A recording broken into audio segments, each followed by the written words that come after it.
मुलं होती. किती? 2. आणि राजाची गडगंज अशी संपत्ती होती. पण राजा काय झाला होता? म्हातारा झाला होता. राजा म्हातारा झाला होता आणि राजा कालांतरानं काही दिवसांना मृत्यू पावला. राजा मरण पावला. 2 भाऊ होते. 2 पद्धतीचे 2 भाऊ होते. राजा तर आता मरण पावलाय. संपत्ती वाटून घ्यायचा प्रसंग आला. आता आपल्या प्रॉपर्टीचे 2 हिस्से करायचे.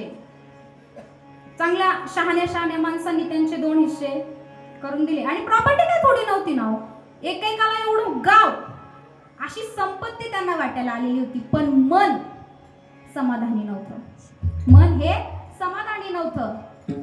ते दोघांमध्ये इतका तिटस्कार होता की ते जर एकमेकांच्या कधी समोरासमोर आले तर त्यांना असं वाटायचं मुडकं दाबू कयाचं. इतका द्वेष त्यांच्या मनात होता. काय करावं बरं? गावकऱ्यांनी विचार केला, हे दोघं जर समोरासमोर आले का हे एकमेकांच्या अंगावर तुटून पडताय.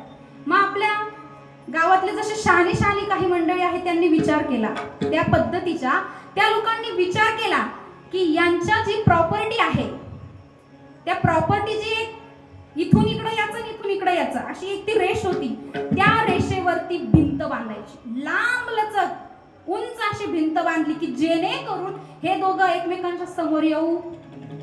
हे समोरासमोर आले की हे एकमेकांना भिडताय. म्हणून तिथल्या गावकऱ्यांनी काय केलं? भिंत बांधून दिली की जेणेकरून हे एकमेकांच्या समोरासमोर येऊ नये.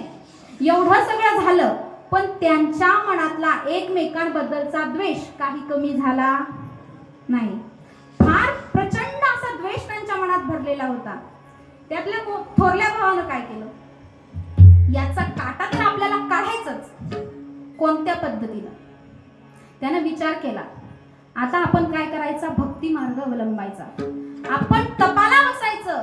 त्या भगवान परमात्म्याला प्रसन्न करून घ्यायचं. त्याच्याकडनं असा एखादा वर मागायचा की याचा इथं खात्मा करता आला पाहिजे. यानं विचार केला. गावाबाहेर गेला. एका टेकडीवरती असं छोटंसं मंदिर होतं. त्या मंदिरात त्या शांततेच्या ठिकाणी तो जाऊन तपाला बसला. तो तपाला बसलाय ही बातमी पोहोचली धाकट्याकडं. धाकट्यानं काय विचार केला? हा तर आता तपाला बसलाय, हा भगवंताकडून काहीतरी मागून घेणार, माझा इथं काटा काढणार. मग मी काय करू मी? धाकट्यानंही तोच विचार केला. मी सुद्धा आता काय करणार? तपाला बसणार. धाकटाही गेला. हा एका बाजूला, तो एका बाजूला. दोनही तपाला बसले. बघता बघता 12 वर्ष पूर्ण झाली. मोठा अगोदर तपाला बसलेला होता. 12 वर्ष पूर्ण झाली. देवानं विचार केला, बिचारा 12 वर्षापासून माझं नामचिंतन करतोय, याला आता आपण आशीर्वाद दिला पाहिजे. भगवंताला त्याच्या मनातलं काही कळालं नाही. भगवंत गेले आणि म्हणाले, भक्ता तथास्तु म्हणून त्याला सावध केलं आणि म्हणाले, भक्ता माग, तुला काय मागायचंय ते. काय मागायचंय ते म्हणल्यावर यांनी तप कशासाठी केलं होतं? वर मागून घेण्यासाठी. आता आली ती वेळ वर मागून घ्यायची. काय मागू? प्रचंड असा प्रश्न त्याच्या डोक्यात खळबळायला लागला. त्यानं देवाला सांगितलं, देवा माझा धाकटा भाऊ सुद्धा तपाला बसलाय. तू जे माझ्या धाकट्या भावाला देशील त्याची दुप्पट मला पाहिजे.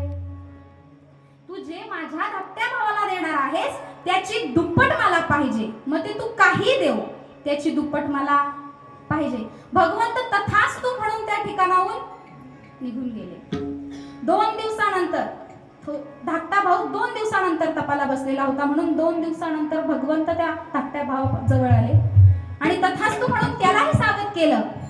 त्यालाही म्हणाले, भक्ता माग, तुला काय मागायचंय ते. असं म्हटल्याच्या नंतर आता धाकटा होता हा, यानं पहिल्यांदा विचारलं, तुम्ही माझ्या मोठ्या भावाला काय दिलं? तुम्ही माझ्या मोठ्या भावाला? भगवंताने जे आहे ते सांगितलं, तू जे मागशील त्याची दुप्पट मी त्याला देणार आहे. तू जे मागशील त्याची दुप्पट मी त्याला देणार आहे. मग तू काहीही माग. असं ऐकल्याच्या नंतर तो सैरावैरा झाला. मी मागू काय? मागू काय असा प्रश्न त्याच्या डोक्यात खळबळू लागला. त्यानं देवाकडे सांगितलं, देवा मला विचार करण्यासाठी 24 तासाची म्हणजे 1 दिवसाची मला मुदत दे. आता 12 वर्ष तप करून यांची मतं आजही बदललेली नाहीये. तर हा 24 तासात म्हणजे 1 दिवसात काय विचार करणार हो?